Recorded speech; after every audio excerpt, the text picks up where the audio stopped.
Right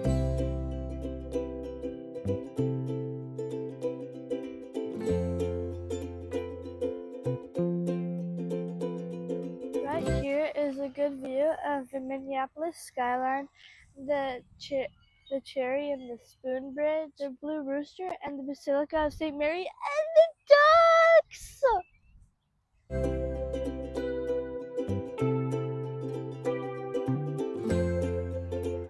I'm at the Walker Art Center Sculpture Garden, and right behind me is the spinner, and when it's windy, it spins. There's greenhouse looking things, and now it's 12 o'clock. Right there's the cherry sculpture, and I kind of like it. There's water running down it, and it's on a spoon, and the spoon is in the water, and then the water like runs down the spoon into the water. This one is untitled.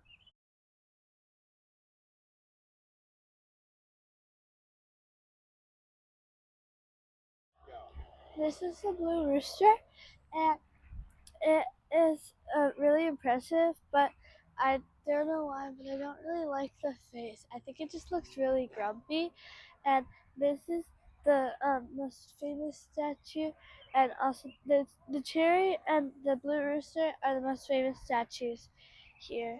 And it has a swing, and there's a maximum of 4 people on the swing, and I totally didn't just read the sign, and you're not allowed to climb on the beam, and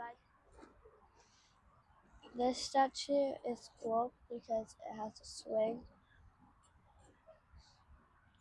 Right there's a love statue, and I've seen it in a lot of other places. And I also used to have a T-shirt that had the exact same pattern. I want to see a smile. After the picture's done, I want to see a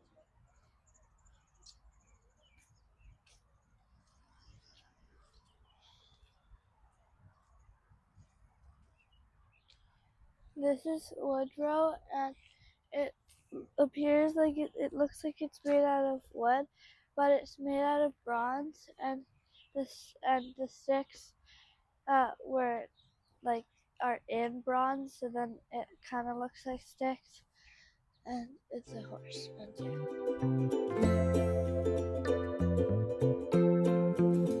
I'm at Minnehaha Falls, and the cool thing about these falls is that it's really close to the city, but it's also really accessible. And we just hopped over a fence to get to this spot. You also have to hop, and if you want to go on that side, you also have to hop over a fence. And it was kind of funny that I was able to do it by myself with a boot, so I'm proud of myself for that. And it's 52 feet, and I'm kind of getting a bit of sprayed with water.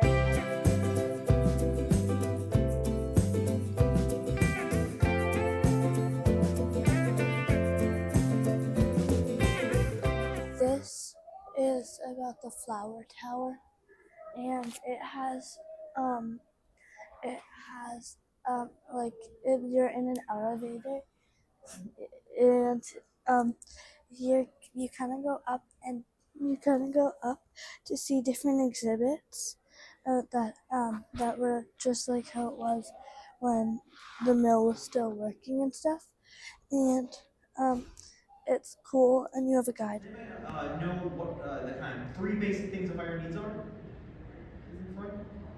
I think. Oxygen? Oxygen! That's the easy one. With flour, it's a problem with dust. Now, we don't need all that much.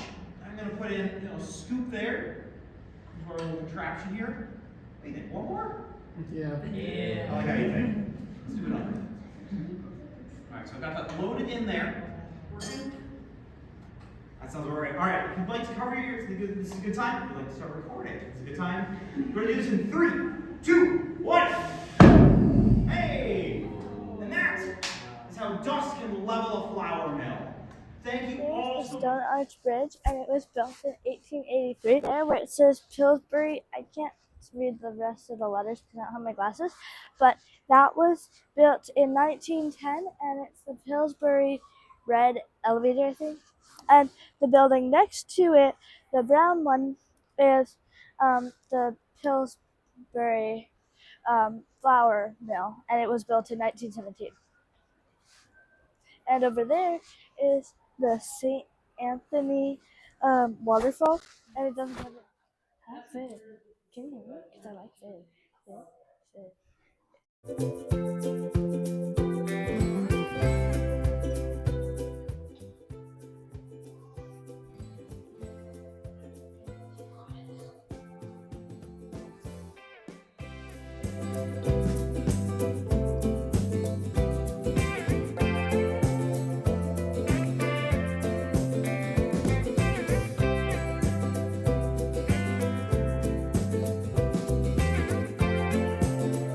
What do I do?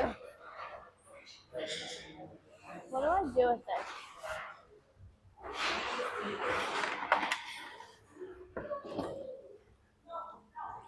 I don't know what I'm doing. The bridge has to go south.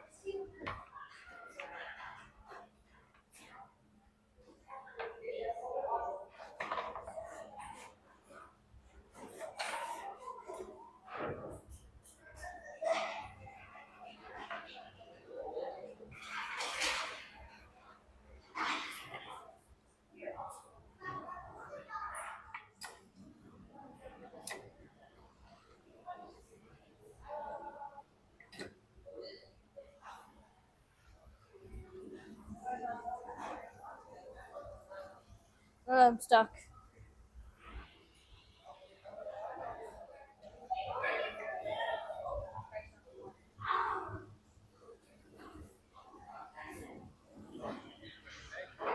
It said it told me to. You would explain it? I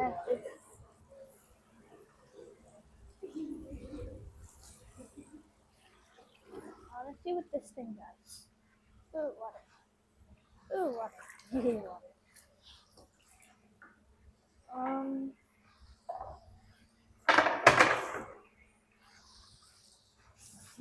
No, it's not working. So I get to block water. I get to block water.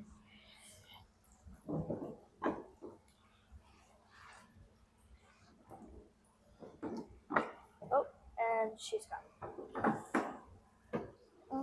So I blocked the water so that it wouldn't really go through there, and it's kind of going through there, but not as much. And then there's water here, and it's going into this wheel. This wheel's not as fast. I think it's more like where the water's flowing quickly. This one's quicker, and then this one's flowing really quick, and then this one's also flowing really quickly, and then this one's broken, I think. But these two are flowing really quickly, and I opened this, and I opened this, and then I closed this. Actually, that makes a big difference to here. I want to design a cereal box. I think this looks really cheerful. Ah. No, stick. There we go, stuck. Okay. It says design the cereal box. The right combination of words and pictures can boost the product sales.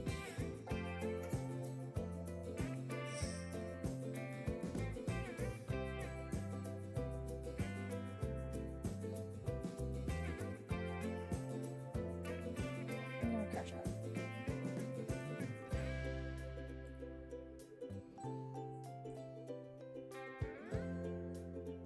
Yes, stuck. Okay. Look.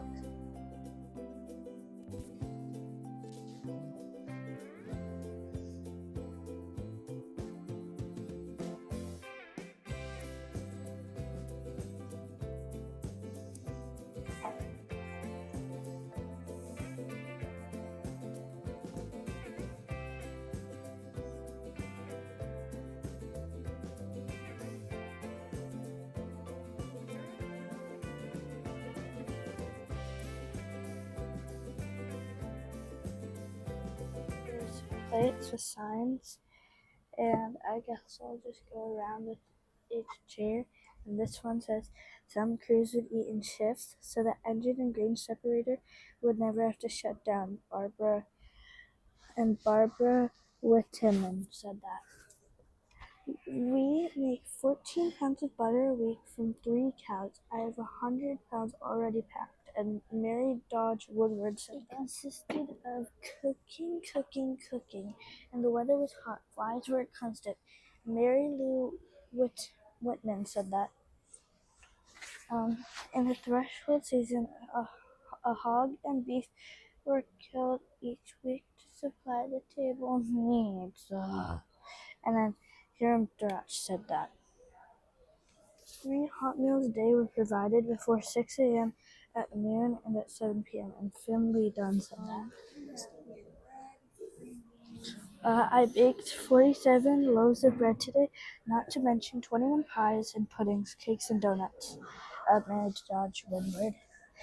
Oh wow, there's a lot of Mary Dodge Woodward. I have to rack my brains every day to contrive meals for them. Mary Dodge Woodward. There was a competitive spirit between the women to make the best meals. James Leonard. Rain came, which delayed the work, but all those men had to be fed regardless. Ellen Caldor DeLong. After the threshers would leave, we ladies were never left home alone, and how we did enjoy the day. We ladies were left home alone, and how we did enjoy the day. Mary Hartman. 3 hours brisk work. 3 hours brisk work are required each day to wash dishes when we both work. Mary Dodge Woodward. There also lives in a city, in a skin of glass and steel, with a heartbeat of pistons or a time clock, through arteries of skyways and streets, another living force. A city lives through its people, and its spirit is housed in their stories. Hi, my name is Kevin Kling, and I'm from Minneapolis, Minnesota. Proud denizen of the upper Midwest, the North Star State, the nation's icebox.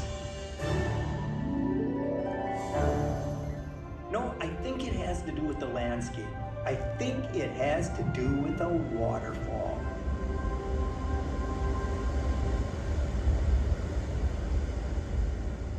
Now, it wasn't the confluence of the Mississippi and Minnesota rivers or the rich soil that lured people to this area. It was the waterfall, first as a sacred site and later as a source of power for a changing nation. This was worth it. I think this trip was worth it. It was fun, and I think if you're in the area and you have enough time, you should maybe spend an hour or two here. Is the calling, and it is a statue with over 50,000 individually cut pieces of stainless steel, and it's also known as the St. Paul Loon, and the loon is the state bird of Minnesota. I'm here in Minneapolis in 2026 on Memorial Day weekend, and I'm at the Midtown Global Market, and just a few days ago, Minneapolis was named one of the top food destinations in the world by National Geographic. So this place has a lot of international food, and I want boba.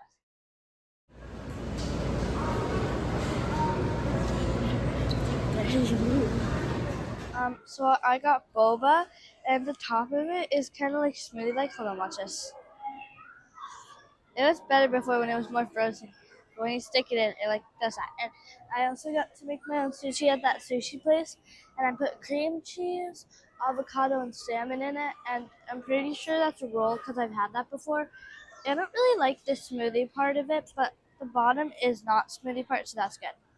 I thought this was a nice environment, and I liked the sushi. You could tell that it was freshly made, and I also enjoyed the boba.